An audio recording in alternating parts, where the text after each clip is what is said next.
books. Today we're going to do Ernest Hemingway's The Old Man and the Sea. This is a book that a lot of people in high school are forced to read. I saw a lot of my co-eds reading it in high school, but I didn't have to because I was in a different section. I was reading The Great Gatsby instead or something like that because it turns out that everyone doesn't read all the books, just some people. Somebody read 1984, but I didn't read that in high school. I waited until later to get depressed by that story on my own.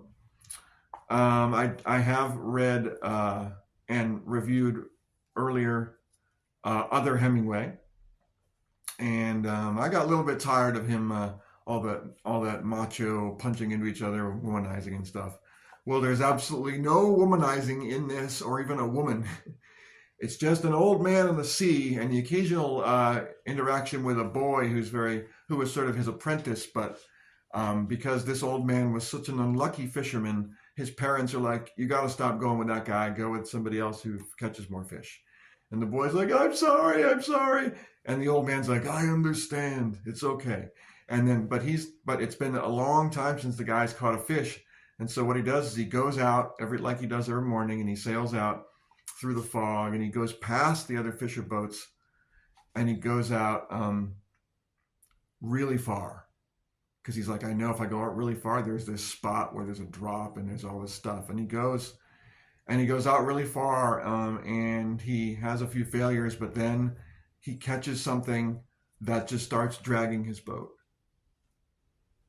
And he's like, oh, that's a big one. I'm going to stick with this, but I have to be careful. And he takes the line and puts it behind his back, and he sort of keeps it in the thing. And he's like, I can't snap it because it'll break. This guy's obviously strong.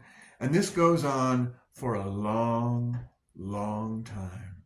The sun goes down, he's still dragging and stuff, and he's like, well, luckily, and he catches other things and eats them raw just to stay alive, but he's going for days, and eventually he catches up with it. It's a big honking swordfish, and then he has to deal with a fish that big fighting back, and that's very intense.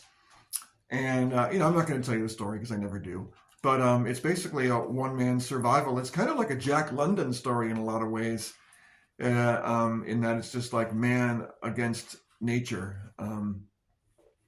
It's just very gritty and step by step, and things go wrong, and there's sharks and stuff like that.